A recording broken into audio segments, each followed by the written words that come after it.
ಇನ್ನು ಹೃದ್ರೋಗ ತಜ್ಞ ಡಾಕ್ಟರ್ ಸಿ.ಎನ್. ಮಂಜುನಾಥ್ ಅವರ ಹೆಸರು ಮುನ್ನೆಲೆಗೆ ಬರ್ತಾ ಇದ್ದಂತೆ ಕಾಂಗ್ರೆಸ್ ಒಂದು ಅಸ್ತ್ರವನ್ನ ಇಲ್ಲಿ ಪ್ರಯೋಗ ಮಾಡಿದೆ. ಏನು ಅಂದ್ರೆ ಡಾಕ್ಟರ್ ಸಿ.ಎನ್. ಮಂಜುನಾಥ್ ಅವರ ವಿರುದ್ಧ ತನಿಖಾಸ್ತ್ರವನ್ನ ಪ್ರಯೋಗ ಮಾಡ್ತಾ ಇದೆ. ಡಾಕ್ಟರ್ ಮಂಜುನಾಥ್ ಅವಧಿಯ ಅಕ್ರಮಗಳ ದಾಖಲೆಯನ್ನ ಸಂಗ್ರಹ ಮಾಡೋದಕ್ಕೆ ಸಿದ್ಧತೆ ನಡೆದಿದೆ. ಅಕ್ರಮಗಳ ತನಿಖೆಗೆ ಕಾಂಗ್ರೆಸ್ ಸರ್ಕಾರ ಚಿಂತನೆ ನಡೆಸಿದೆ. ಡಾಕ್ಟರ್ ಮಂಜುನಾಥ್ರನ್ನ ಲೋಕಸಭಾ ಚುನಾವಣಾ ಕಣಕ್ಕಿಳಿಸೋದಕ್ಕೆ ಒಂದು ಕಡೆ ಸಿದ್ಧತೆ ನಡೀತಾ ಇದೆ. ಜನರ ಒತ್ತಡ ಇದೆ, ಅದರ ಬಗ್ಗೆ ನಾನು ಇನ್ನೂ ಆಲೋಚನೆ ಮಾಡಿಲ್ಲ, ಅದು ಆಲೋಚನೆ ಮಾಡಿದ ನಂತರ ನಿರ್ಧಾರ ಮಾಡಿದ ನಂತರ ಅದರ ಬಗ್ಗೆ ಸ್ಪಷ್ಟವಾಗಿ ಹೇಳ್ತೀನಿ ಅಂತ ಡಾಕ್ಟರ್ ಸಿ.ಎನ್. ಮಂಜುನಾಥ್ ಹೇಳ್ತಾ ಇದ್ದಾರೆ. ಆದ್ರೆ ಮಂಡ್ಯದಲ್ಲಿ ಕಣಕ್ಕಿಳಿಸೋದ್ರ ಬಗ್ಗೆ ಈಗಾಗಲೇ ಚಿಂತನೆ ನಡೆದಿರೋದ್ರಿಂದ ಕಾಂಗ್ರೆಸ್ ಸರ್ಕಾರ ಇಂಥದ್ದೊಂದು ಅಸ್ತ್ರವನ್ನ ಪ್ರಯೋಗ ಮಾಡ್ತಾ ಇದೆ. ತನಿಖೆಗೆ ತಯಾರಿ ನಡೆಸಲಾಗ್ತಾ ಇದೆ. 5 ವರ್ಷಗಳ ಅವಧಿಯಲ್ಲಿನ ಅಕ್ರಮಗಳ ದಾಖಲೆ ಸಂಗ್ರಹಕ್ಕೆ ಸೂಚನೆ ಕೊಟ್ಟಿದ್ದಾರಂತೆ.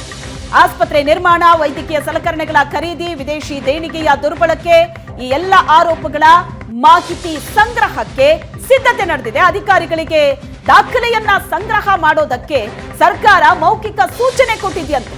ಆ ಪ್ರಕಾರವಾಗಿ ಅಧಿಕಾರಿಗಳು ಇದರ ಕುರಿತಾಗಿ ದಾಖಲೆಗಳನ್ನ ಸಂಗ್ರಹಿಸ್ತಾ ಇದ್ದಾರಂತೆ. ದಾಖಲೆ ಸಲ್ಲಿಕೆಯ ಬಳಿಕ ಡಾಕ್ಟರ್ ಮಂಜುನಾಥ್ ವಿರುದ್ಧ ತನಿಖೆಗೆ ಸರ್ಕಾರ ಆದೇಶವನ್ನ ಕೊಡೋದಕ್ಕೆ ನಿರ್ಧಾರ ಮಾಡಿದೆ. ಡಾಕ್ಟರ್ ಮಂಜುನಾಥ್ ಚುನಾವಣೆಗೆ ಸ್ಪರ್ಧೆ ಮಾಡೋದಕ್ಕೆ ಸಜ್ಜಾಗ್ತಾ ಇರೋ ಹೊತ್ತಲ್ಲೇ ತನಿಖಾಸ್ತ್ರವನ್ನ ಸರ್ಕಾರ ಪ್ರಯೋಗ ಮಾಡ್ತಾ ಇದೆ.